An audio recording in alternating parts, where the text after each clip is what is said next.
Dobrodošli u Politološki podcast.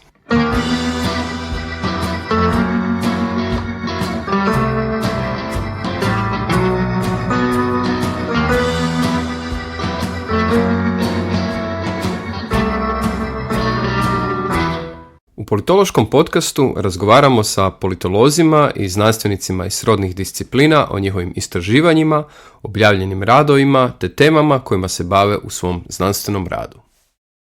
Welcome to Croatian Political Science podcast, and today's guest is Marlene Laruelle. She's a research professor of international affairs and political science at George Washington University. She's also the director of Illiberalism studies program at George Washington University. And Professor Laruelle's recent research has focused on the ideas and the problems of the politics of illiberalism. So that will be the main focus of our conversation today. So Professor Laruelle, welcome to Croatia and welcome to our podcast. Thank you. So let me begin with the concept of illiberalism, the concept that's central to your recent research. Your approach is to think about illiberalism more as an ideology rather than just a regime type.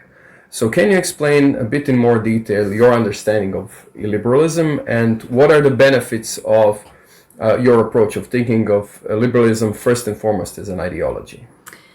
Thank you. Yeah, that's a great point because that's a really important element to launch the discussion. So the literature on illiberalism really rose from a kind of feeling that the concept of populism was not allowing us to really understand what was happening in our own societies. And so there was a way to kind of move away from populism and trying to capture something that was closer to a kind of political project more than a political style, which is what populism was mostly about. And so when the concept of illiberal democracy emerged in the late 90s, in the 2000s, it's indeed describing mostly a kind of transitional political regime that is not really a classic liberal democracy, that has some backlash.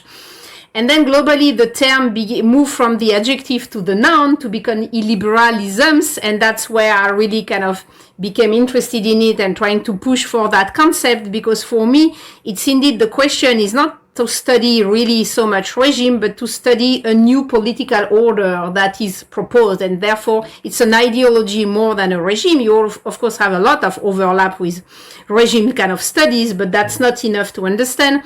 And for me, one of the key elements that explain that it's worth looking at it through an ideological frame and not a regime one is that you have a liberal political offer, including in Western democratic liberal systems. So they are not necessarily changing the nature of the regime. They are just one among many political offer inside a democratic system. Of course, once these illiberal forces are in power, they may be or may not be changing the institution. So then you have a change of kind of regime, and then you can discuss the kind of regime transformation. So for me, liberalism, it's really about kind of an ideology. It's a way, a political offer that is criticizing liberalism, either as a political philosophy or as liberalism in practice as it exists in our society. And that is offering a kind of counter project that has several defining elements that we are testing on the ground of all the diversity of illiberal offer that insist on executive power should be strong against minority right. Nation-state sovereignty should be reaffirmed against supranational institution. Foreign policy should be transactional and realist, so no more kind of rule-based international order. The nation should have some cultural homogeneity, so no multiculturalism. And there are some traditional values that should be respected and protected, so no much kind of progressivism or so-called woke ideology. So that the core elements that I think help us identifying illiberalism as an ideology. Great, thank you. This is a great starting point. So the next question refers to the output of illiberal ideas. So as far as the causes of global illiberal upsurge are concerned, in your writings you find explanation that look at illiberalism exclusively as a sort of a backlash against liberal norms, or just as sort of grievances of either privileged groups or maybe even previous working class, but that doesn't find the power of left discourse that it takes care of their interests, and you find these type of explanations a bit too simplistic. So what in your view are some of the main causes of the recent electoral successes and also kind of a discourse success of the illiberal political actors? Yeah, I think to understand why you have such illiberal forces succeeding in many different contexts. I mean, things Central Eastern Europe, Western Europe, the US, but also Turkey, India, Philippines. I mean, you can take really a lot of countries, Brazil, with very different kind of political culture, social, economic development. To understand why it's thriving, you need to look at a combination of systemic transformation. So the social economic one is indeed a clear kind of well-studied one. That's the end of industrial modernity kind of fragilized a lot of our social groups, and that there is a kind of rising social economic inequality and a lot of feeling of, declassment, that people don't find their room, their place in the society, so feel they are not kind of heard enough. So that's one package of explanation. I don't think it's enough. I think that indeed you need to have other ones that are entering into our framework of explanation. One of them being that at the same time as people feel fragilized in their social economic realities, they are asked to accept a very rapid change of value system and of kind of hierarchy about inside the societies. And so that's the more kind of cultural backlash aspect, which I think makes sense if it's combined with the social economic one. Is that you ask people too many things at the same time, that may be kind of difficult. And then I think you have two other key elements. One is that we function in a kind of postmodern, what has been defined as liquid modernity, world where everything is centered on our individual identity. So we exist as an individual identity, and what we believe in that we are is kind of should be core in our interpretation of the world, which means that if we are kind of a group of fragmented, atomized individuals, it then becomes very difficult to create a political project and to feel we are sharing common goods with other citizens. So that's another kind of element which is more kind of structural to our own society. Another one would be that we live in a world where we are asked to do everything very rapidly and in a kind of immediate way. And so this kind of immediacy that is coming with, the internet, social media, kind of cell phones culture, is going in contradiction with the fact that democracy is slow by definition, because to take democratic decision, you need a slow-making process with check and balances. So we ask citizens this kind of contradictory injunction where they have to be very fast on many things in their life. They have to be responsive and reactive all the time. And at the same time, we ask them to understand that democracy is slow and cannot deliver immediately, which is a kind of contradiction in what we ask people to do. And the last kind of, I think, structural element is that the media ecosystem has been totally transformed. And we usually mention social media, but I think it's broader than that, right? The commercialization of newspaper, the kind of, 24/7 news channel that are largely coming from the privatized segment of the media market are functioning in such a kind of polarizing mechanism that to make money, you need to say things that are polarizing, that are dividing us, that are uncivil, unpolite. So it's creating a public space that is not open to consensus and what we are sharing, that is, on the contrary, giving the floor to what is dividing us. And I think that is also a key element in that we don't have any public space as citizens that is not largely dominated by what is dividing us, not what is unifying us. So I think all that explains why for illiberalist forces it's so easy to find a market, because the tools are there for them. Yes, thank you. And also explains why this simplified explanations of a phenomenon such as illiberalism are not satisfactory, because we have to take all of these layers into account and their interconnectivity. So one of the main themes of the current, it seems to me, both academic and political debates on illiberalism is the relationship between illiberal ideology and democracy.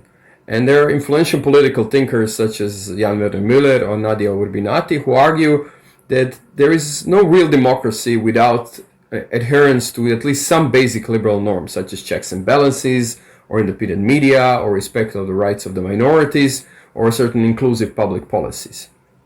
But in their view, basically, illiberal democracy is an oxymoron. It's an impossibility. But in contrast, the advocates of illiberal option argue that liberal democracy distorts true democracy. And by taking power and decision-making out of the hands of the people and actually putting it in the hands of a self-interested liberal elite. So it's a kind of a fake democracy. So I was wondering, what is your view on the relationship between illiberalism and democracy? Yeah, that's a pretty complicated question, because very often when you look at the different arguments you just very well summarize, you can see that you have both very abstract definition of what is democracy and sometimes very concrete example. Right? And it's a mix of that that are used as argument to say democracy is not functioning or democracy is fake. Right? So it's a question of scale, right? Are we talking about a kind of archetypal liberal democracy that is a kind of abstract ideas but that doesn't exist in reality? Or are we talking about, liberal democracy as they are functioning with all their limitations and dysfunctionalities? And are we targeting this one or the kind of abstract view? And so very often my impression is that those who are defending liberal democracy, to those who are defending democracy by saying democracy can only be liberal, are in fact defending an archetypal democracy, that indeed on the paper that should be like that. But in reality, liberal democracy have a lot of shortcomings on their own that we all experience as citizens, right? One of the big one and kind of elephant in the room being that we don't have accountability for the private sector. So which kind of liberal democracy it is if a large part of our world, which is the private sector world, is not under kind of democratic control. So I think what the illiberal or post-liberal figures are trying to say that indeed you have over the years a kind of transformation of liberal democracies to become more and more elitist, more and more technocratic, unable to integrate a large mass of the population and kind of having a self-reproducing elites mechanism, which is true. Sociologically speaking, it's indeed how it is. And that liberal democracies have been giving too much power to the judiciary, up to the point that the executive power, that is the legitimate body, the one that is elected with the legislative body, can sometimes not take decision because the judiciary is opposing it. So I think all this tension, in a sense, they are normal, right? They should be there because a democracy is about check and balances, and you should have tensions between these different legitimacy and kind of order. But of course, depending on the lines you will take, you can consider that liberal democracy has failed, or you can consider that tension is part of what that should be. There is no way we would have an easy consensus and everybody would be happy. We need a way to manage plurality of opinion, and that will go with tensions.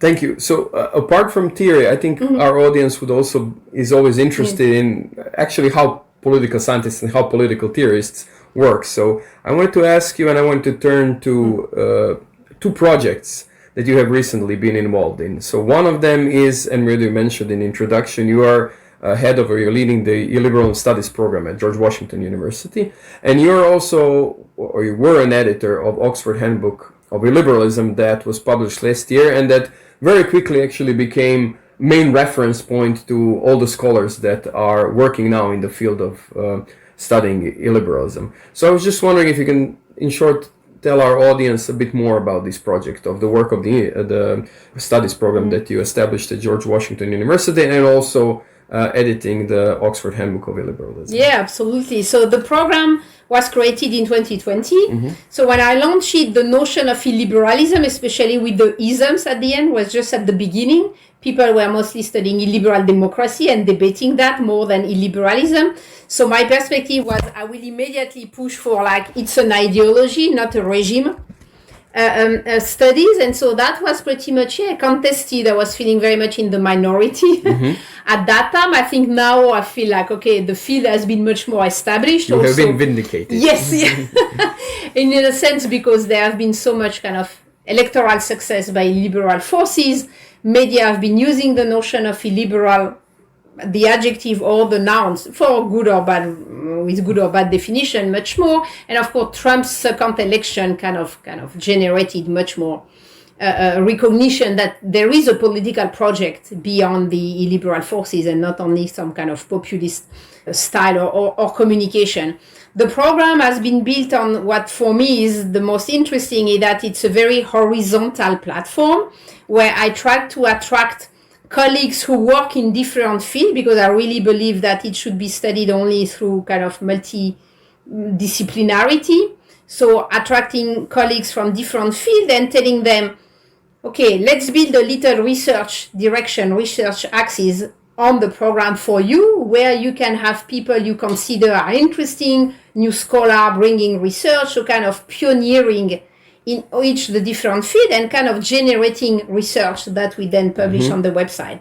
And that kind of model of kind of horizontal hub, kind of startup type still, I think has been kind of pretty efficient in showing how much you can use the notion of illiberalism in different disciplines and you can test the notion. We also function on what we call public scholarship. So we have a journal that is a peer-reviewed journal, but the majority of our publications are kind of short, 5-6 page paper, where we ask scholars to be able to frame their main argument in a simpler, non-jargonistic way to try to speak to broader audience and to try to speak across disciplines. So everybody should be able to read your paper, even if they come from another disciplines. And so the idea is to create this kind of common goods, common knowledge that can be shared, that is not a kind of peer-reviewed academic journal that is difficult to read if you don't belong to that field. Exclusively with specialized language and exactly. for a very limited audience. Exactly. So that also, I think, is a way we try to kind of reach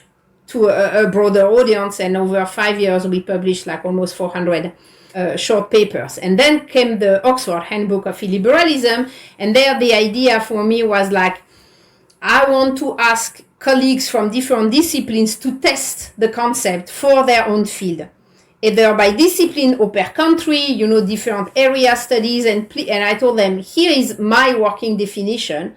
Feel free to say no to it, to say it doesn't work for my case studies, it doesn't work for my discipline, or here is another definition that is more compelling for me. So we kind of really played with testing the concept. We organized a lot of Zoom meetings between the different sections of the handbook, so it's like 45 people, and so everybody could test their own concept. So we really had a kind of collective work to kind of generate that volume, which I hope will kind of be like one stage, for people then to read. I mean, it's a huge book, so it's not done to be read from page 1 to page 1000. It's done to be kind of to read some chapters to kind of say, okay, here is in that field or for that country studies where the knowledge is on illiberalism, and then please take it with you and move it to further steps. But your research is actually much broader than what we just discussed so far. So, and it also includes the study of specific cases of illiberal politics. And I was thinking of maybe addressing two such cases from sort of different parts of the world. So first, the one topic that you have extensively written on is the role that illiberal ideology plays in Russia, and it's in a way it's utilized by Putin's regime to justify its policy.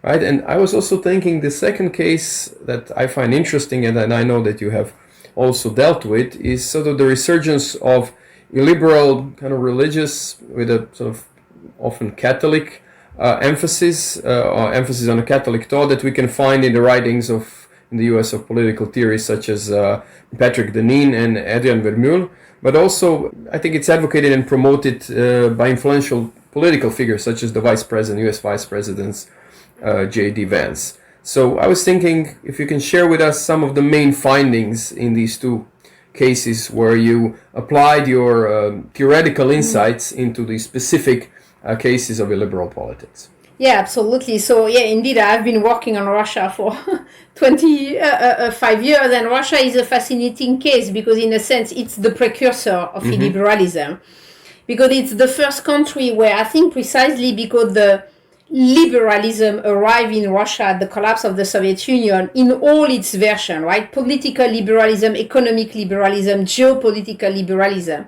And it generated a very strong backlash. And so when Putin arrived in power in 2000, he gradually is moving away from some of the liberal norms, but in a very slow path, right? And I think at the beginning, he would define himself as a liberal conservative, not as something that someone who would move away entirely from liberalism.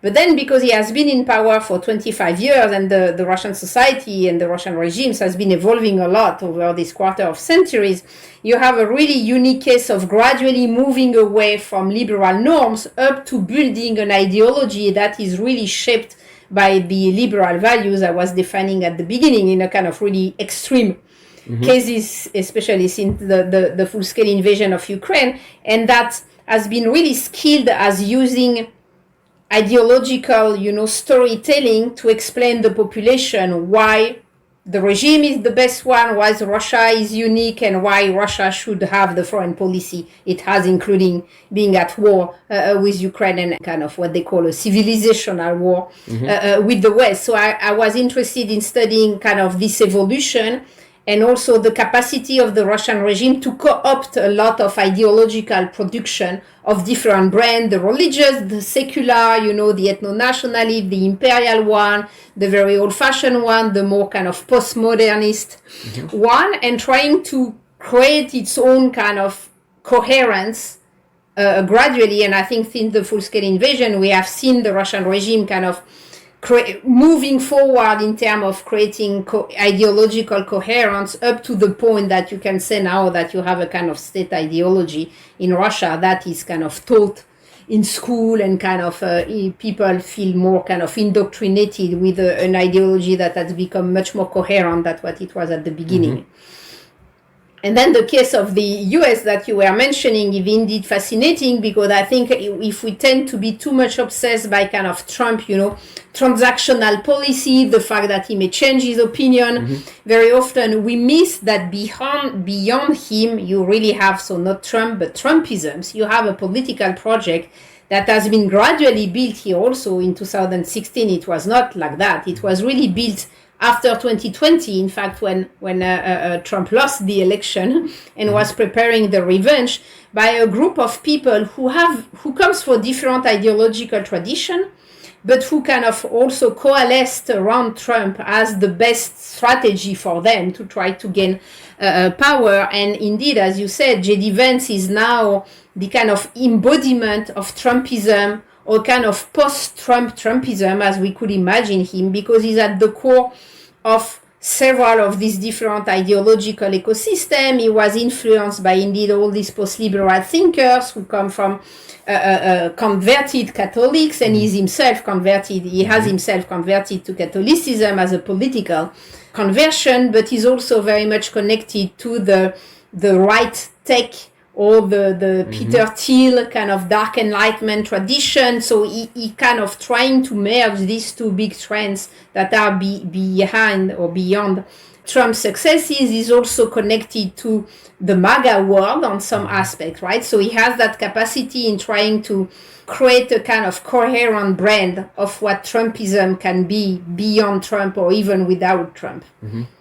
Yeah, what's specifically interesting is this, and you described it very well, this sort of hybrid kind of character of illiberalism, where it seems that you kind of caught it for a tail, but then like it grows another tail or another head, and it's sort of a moving ideology, right? So, and in today's lecture that you held at the Faculty of Political Science here in Zagreb, you also emphasized this kind of a philological or sort of hybrid moment where it's very hard to sort of define it, and then the next day kind of this definition runs away from us because it's constantly kind of a moving target. Yeah, absolutely. I think it's moving ideology because they have this capacity to innovate. They have been able to reopen political imaginary, and once you reopen that, once nothing is taboo anymore, then a lot of things are possible, at least to say, maybe not necessarily to do, but at least to say. And then I think also illiberal forces have been very much connected to many subcultures. And so they are able to co-opt, the wealth and the imagination of subculture and to make them political products. So on that, they are very much in the avant-garde. It may be a conservative or reactionary avant-garde, but it's a cultural avant-garde on many aspects. And indeed, they are transforming themselves faster than we can imagine. I think, for example, before even people like me, like really following Trump's electoral campaign in 2024, no one saw the big tech arriving so kind of visibly. No one saw Elon Musk arriving like that, right? No one saw all these kind of dark enlightenment figures becoming so prominent, right? So they have indeed this capacity. And on that, for me, it's really the sign that it's a revolutionary illiberalism in the US, because you need this kind of innovation, kind of permanent reinvention of like pushing away the boundaries of what is possible. That's the sign that it's a revolution, right? And with revolution, you need to also learn to reinvent yourself and react fast, because it's going very fast indeed. So that seems to me to explain what you mentioned in the beginning, which is the many faces of liberalism in different parts of the globe, right? In different societies with completely different cultures and different reference points, but exactly this, that it is an avant-garde. And also, one thing I think it's worth mentioning in the conversation that you mentioned in today's lecture is this idea of understanding illiberalism as ideology that is finding its space because liberal hegemony here not as a necessarily political system, but as a sort of a system of kind of cultural symbols and political symbols has been eroding and maybe actually does not exist anymore. Exactly. I think for me that the key criteria, that's why I was always opposed to this idea that there is a binary of, whether you are liberal or you are illiberal, right? I think it's a graduation. It's a move away from the liberalism understood as a kind of normative aspect. So you may not have been following liberalism, but you still had it as a kind of normative kind of domination. I think that cultural hegemony is over.